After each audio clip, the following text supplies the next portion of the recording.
Hello everybody, how are you doing today? It's your girl PC and I want to specially welcome you to today's edition of PC Talk It. You know how we do it here on PC Talk It. On PC Talk It, we talk about relationship, we talk about marriage, we talk about family. Everybody in the family, anybody in the family, PC likes to talk about them because this way it helps us navigate through our relationship, through our marriage, our families, and our everyday life. And today, without further ado, I want to especially thank all of you that have liked, that have subscribed, and that have shared our channel. Some of you even go ahead and pray for me. I appreciate all your effort, everything that you've been doing for our channel. We are 500 subscribers strong. Thank you so very much for all of you that have subscribed and that are here to support your girl PC. I appreciate you. If you haven't already, please also follow us on Facebook. We are on Facebook and Instagram.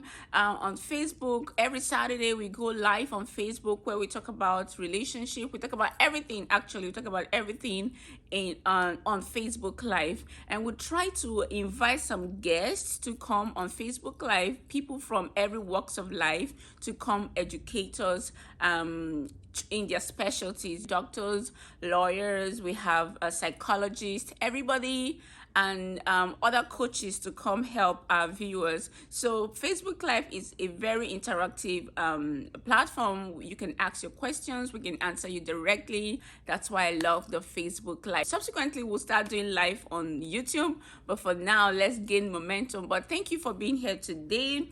Without further ado, we're just going to go into the points today. We're going to be talking about abuse in our relationship and in our marriage, just like the topic suggests. We are going to be looking into, I'm going to be looking into my books. You know how I do it. I jotted out some things and I want to share them with you. First of all, we're going to go through the definition of abuse. Now I'm going to read. The first one says abuse. I want you to take note of some things. Take note of the definition, and I'm going to point out some things for you to take note of. First, it says abuse is a pattern of behavior that uses fear, force to maintain power and control. I'll take that again. Abuse is a pattern of behavior that uses fear, force to maintain power and control. That's one definition. I'm going to read another definition that says abuse, this is a pattern of coercive control that characterizes a relationship. This is a pattern of coercive control that characterizes a relationship. In these two definitions, they actually mean the same thing. Coercive, force, power, those things, they mean the same thing. But I want you to know that for an abuse to happen, there are 4 elements that is noted in abuse. First of all, you see how it introduces fear, and it introduces the element of force. There is also control, and there's control. And one thing I want to also mention is that abuse also comes with self-esteem. Now let's just go into details. Some people, or most people that are in abusive relationship or in an abusive marriage, they don't even know that they are in abusive relationship or in abusive marriage. Some people think that, oh, it's the way he behaves, or that's how she is, that's her behavior, that's her character. No, brother, no sister, when some things start showing up in your relationship and in your marriage, you should be able to spot when something is an abuse, when somebody is taking advantage of you to gain control, to gain power, and they are forcefully doing that. Some of our parents in the time old, they went through abuse and they didn't recognize what an abuse is. And even in our days today, so many people go through abuse and still they can't spot it. They can't like differentiate or recognize when an abuse is happening. They feel like, oh, sometimes they twist it and make it look like it's your fault, you that is being abused, that it's your fault, that because of how you behave or because of the things that you do, that is why they are responding the way that they are responding. And I'm here to tell you, sister and brother, if you are in that situation, I want you to know that it's not your fault. Whatever is happening to you or whatever has happened to you, it's not your fault. You have to seek help and you have to speak up. Okay, so today I'm going to share with you some ways that abuse shows up. So when you see these things, you know that, oh, PC told me, or maybe you have read it somewhere, or maybe you listened to another coach or somebody else. You have to spot that this is an abuse. Whether you are the one being abused or you know somebody that is being abused, it is your responsibility to help them. So number one is physical abuse. Now this one is very, very popular. This one is very people kind of know when this happens, physical abuse, and I'm just gonna say what it is. This may result in bodily injury. So when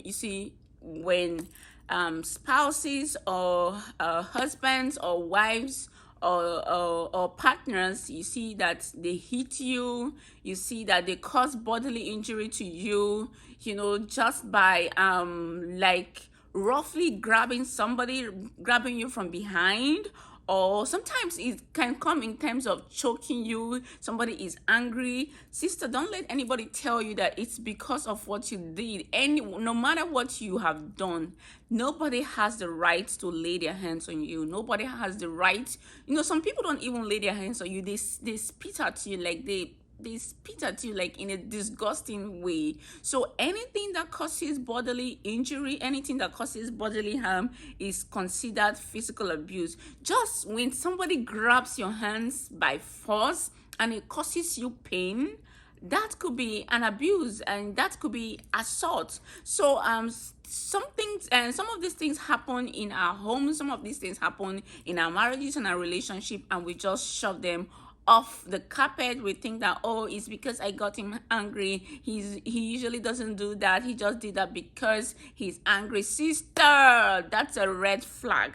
If you see anybody, or if you know anybody that is doing that, that person is in an abusive relationship, and the other person is physically abusing them. So this includes actions that leads to physical harm, like hitting them, like beating them, like spitting on them. Somebody got spat on. Somebody, say, I didn't hit her, but you roughly grabbed her, you shoved her to a corner. Those things are abuse. Don't let anybody tell you otherwise. That is a physical abuse.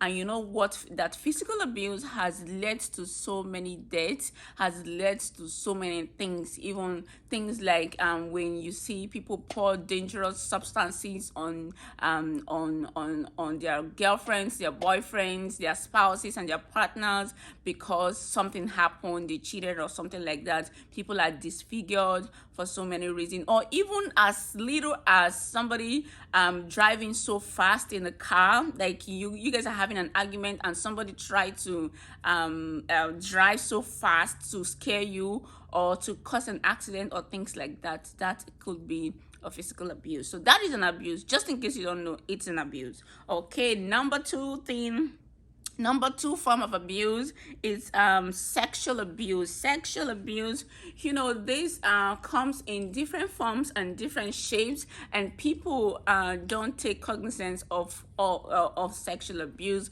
for different reasons, for religious reasons, mostly religious reasons, cultural reasons. I'm gonna go to a point where you understand what I'm saying. So sexual abuse is a type of abuse that can be manipulative or coercive. Coercive meaning maybe by force or something. In worst case, sex is demanded and required or taken by force. You see that people are being raped. You say, oh, PC, I'm married, so I can't be raped. My sister, you are lying. Some people in marriages still get raped. Take for instance, when you say you are not in the mood. You know that term, right? Yeah, you know it. When you say you are not in the mood, and this the brother, let's say the man, and your husband comes and tries to force himself on you, irrespective of the fact that you are his wife, that shouldn't happen. Sex should be consensual. Like both of you should come to an agreement and say, this is what we want to do this. Okay, so don't let anybody deceive you or anybody lie to you that because you are a wife that they can have you whenever they want to have you. Yes, we'll get to that point where I'll tell you the biblical and scriptural points that comes up. But when you require sex, when you demand sex, when you take sex by force without the person consenting to it, I don't care if you are in a marriage or not, that is a sexual abuse. So when you are in a marriage or when you are in a relationship, sex should be what? It should be consensual. Like there should be this mutual understanding that we want to do this. Okay, if you say, okay, I'm not in the mood but I'm just gonna let you do it, that's different. Like you're not in the mood and you said, okay, fine, go ahead, do it, let's do it, so you get off my back, things like that. Oh, that's not abuse because you already consented to it. But when somebody comes back and you're saying no, when a lady says no, or when a man, most times is the ladies are the victims, the wives, or let's say the ladies are the victims, because most forms of abuse happen to the ladies. It's not like the men don't experience abuse. They do, but most times statistics has it that women are likely to be abused than the men. Okay, so when a lady says no, no is no, whether she's married or single. Once she has said no, no is no. So that's when you forcefully demand sex or require sex from someone, that is sexual abuse, and you can go to jail for that. I hope you know that, whether she's your wife or not. Okay, so that's that on that. Another form of abuse is emotional abuse. Emotional abuse, this is where most single people live in, because even married people still go through emotional abuse. I mean, it comes in different forms, and that's why we're talking about it today. Emotional abuse is a pattern of behavior that promotes a destructive sense of fear, obligation, shame, or guilt in a victim. Intimidation, fear, or guilt. That's an example of emotional abuse. I'm going to take that again. Is a pattern of behavior that promotes a destructive sense of fear, obligation, shame, or guilt in a victim. Okay, so you are the victim. This person is always threatening, I'm gonna leave you. Yeah, this person makes you feel like you're not beautiful enough. You're not what you're not what them. You know why? You know what? Abusers always look for people, victims that they can control, people that victims that they can be in charge of. When somebody starts telling you, somebody makes you feel like I'm with you out of pity, when somebody tries to talk you down, when somebody tells you you're not smart enough, my ex-girlfriend is better than you, you are fat, and things like that. They try to belittle you. They threaten to leave you. You have this fear, like this fear of, if this person leaves me, I'm not going to find somebody like this. Or the person goes ahead and tells you, nobody's going to love you the way I love you. And that creates fear. That creates intimidation inside of you. You're always second guessing yourself. You don't know if you're good enough. You don't know if there's something better out there. That is emotional abuse. That is an emotional abuse. And if anybody does that to you, like try to say condescending things to you, tries to use some words, like demeaning words to you, that is an emotional abuse. When you're always afraid to lose this person, when you're always afraid to do something, when you're always concerned or think less of yourself, that is an emotional abuse. If it is your boyfriend, if it is your husband, if it's your girlfriend, I don't know who the person is, or I don't even want to know who the person is. Anybody that makes you feel less than yourself or belittles you in a relationship is abusing you emotionally. And sister, that is a red flag. Brother, that is a red flag. You just have to make way, like get out of that relationship, because it's not going to go well. Okay, because emotional abuse is what leads to physical abuse. When it gets emotional, it will graduate to physical abuse. It will graduate to sexual abuse. You know what I'm saying? So yeah, so some of those things are intimidations. They try to intimidate you with their career, with their portfolio, with their money, with things that they've acquired or achieved. They make you feel like you can't, I'm bigger than you in every way. I'm bigger than you in every sense of life. That's an emotional abuse. Okay, so number 4 forms of abuse is what? Spiritual abuse. Guess what? I never knew that spiritual abuse existed until I made this research. Oh my God, I saw it and I'm like, wow, so many brethren, like so many brothers and sisters in church has been in this abuse, this form of abuse, and they never even knew that they were going through this abuse. Let me tell you something, because this is what we do on PC Talk It, right? Yes, so spiritual abuse is when an oppressor establishes control and domination by using scriptures, doctrines, or his leadership role as a weapon. Yes, you heard me.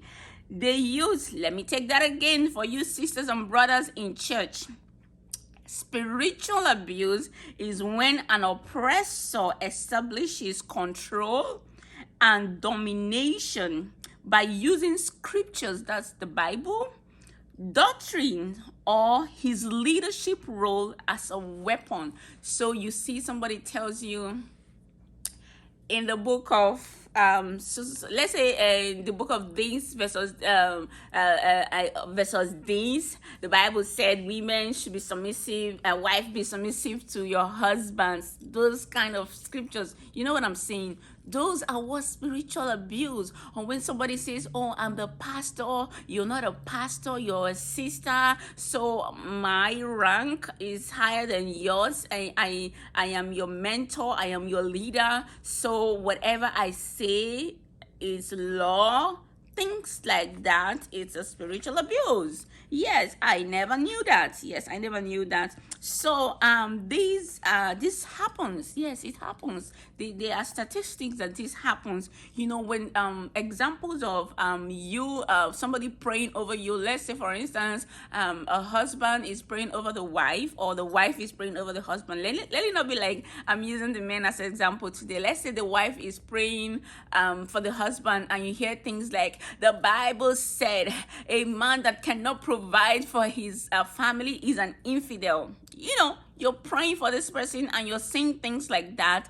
Sister, that is what? Spiritual abuse. And when you come and say, oh, you have to forgive, because you don't forgive, you don't have the fruit of righteousness, that is a spiritual abuse. You know, we can go on and on about that, because you know what? That happens all the time. You hear things like your body belongs to your husband, and your body belongs to your wife. In as much as that is true, but when you constantly use that to belittle the other person, or to bring the other person down, or maybe in an argument, you guys already had an argument, or a conversation is going on, and you try to say that to make them feel bad, that is a spiritual abuse. Those scriptural references are not meant for you to use them to make somebody feel bad. You understand what I'm saying? So brothers and sisters in church, if you're using these scriptures, like,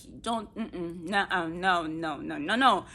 When you're having an argument, if you want to pray to God for your husband or over your husband, do it out of love. Do it from a place of love. Don't do it to spite them or to make them feel like, oh, you have sinned. You know, in something like, or a soul that sinneth would die. Any soul that sins would die, and because your husband has done something, or your wife has done something, that is spiritual abuse. Like I said, examples are praying over your spouse in an intimidating manner. So basically, when you quote these scriptures to make your spouse look bad, or to remind them of what they have done, That is a spiritual abuse. I think I said so much on this. Okay, let's move on. Number 5, financial abuse. Yes, those in the United States of America, Canada, UK, in the Western world, they can relate with this. It's not like it doesn't happen in Africa, but some part of Africa, or most times in Africa, the men are always the breadwinner. I'm not trying to undermine women that are very hardworking. Yeah, we know that you do a lot, but here in the United States, Canada, and in the Western world, it is very popular. You see where men go back home or go to Africa, bring in girls or bring in ladies and promise them to get to marry them, mostly when they are in the health industry, when they are a nurse or a doctor, things like that. And you bring them to the States, you promise to bring them to the States. Eventually you bring them to the States, and now you want them to work double shift, triple shift. You want them to be a workaholic while you sit on the couch and play games and all of that. And you expect them to bring all the money to you, or you expect all the money, all the pays to go to your account, whereas the lady doesn't have her own account. You've seen that on social media, haven't you? Things like that. That is what financial abuse, but I'm going to read it to you. Financial abuse is a way of controlling a person by making him or her economically dependent or exploiting his or her resources. Yes, when somebody is trying to exploit you or exploit your resources, this can go both ways. Men exploit women, women exploiting men. This happens. You see that you find out that families don't have they're not on the same page, they're not on the same space when it comes to finances. You see couples, I've heard couples, oh, let's buy a house. No, they don't want to buy a house. The lady doesn't want to invest so much in buying the house because she knows that once anything happens, it's gonna be a tug of war who gets the house. And the men usually don't want to contribute or invest in buying the house because they know 99% of the time the women gets the house. So things like that, because of those fear, because of those things already in the air, so many people don't want to disclose what's happening financially to their spouse or with their spouse. That is a financial abuse. Take for instance, when a man tries to buy properties. You're buying properties in Africa, your wife is not aware. You're going ahead building a house, lying about things. You're building the house for your kids, and you let the lady, or you let your wife pay all the mortgage here. You don't do anything. You're building a house for your kids, uncle. You are a financial abuser. Yes, you heard me. So so things like that is what we are talking about today. So how do you manage these things? You don't have to exploit anybody. You guys, if you love each other, if you want to do forever with each other, you have to be transparent with each other. And there are some women that even before you know it, they've already built a house for their parents. They already built a house for their parents somewhere. So that is what financial abuse. I think we are already out of time.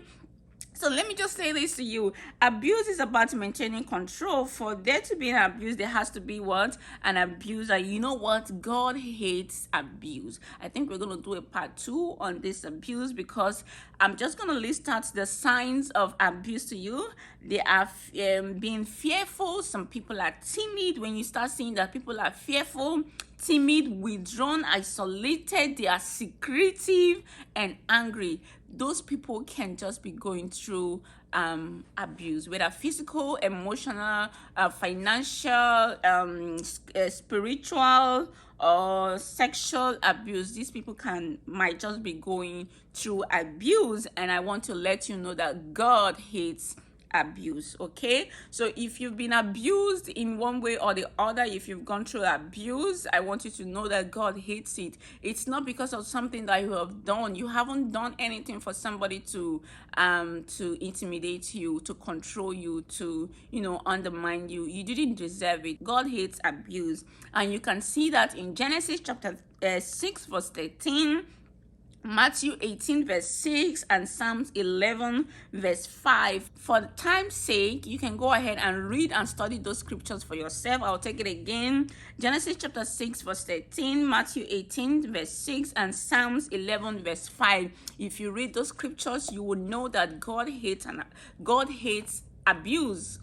You know, God hates abuse. God is not in support of what you're going through. So peradventure, if you're going through abuse, any of these forms of abuse that I have talked about today, please go ahead and find help. Go ahead and find help. It's not something that you don't deserve to be abused. It's not something that you have done. That person might not necessarily change, okay? It's better for you to be alive and help the person, seek help and counsel, rather than you just sit down there and praying, believing that it's going to be well and be saying it is well. Before you know, people have lost their life through abuse and all of those things. So go ahead and seek for help. Once again, this is PC Talk It. I want to especially thank you for being here with me today. Go ahead and like, go ahead and subscribe, go ahead and share, support your girl, follow us on Facebook. I know I'm a bit a little over time, but that's because there's so much to say about abuse, and I hope I can bring you another form, maybe a part 2 or something about abuse next time. But if you need help, you can go ahead and reach us personally, and we can get you the help that you deserve. Until I see you next time, keep having a beautiful relationship, keep having a beautiful marriage, keep having a beautiful family. We love you. God bless you. Have a beautiful day. Bye.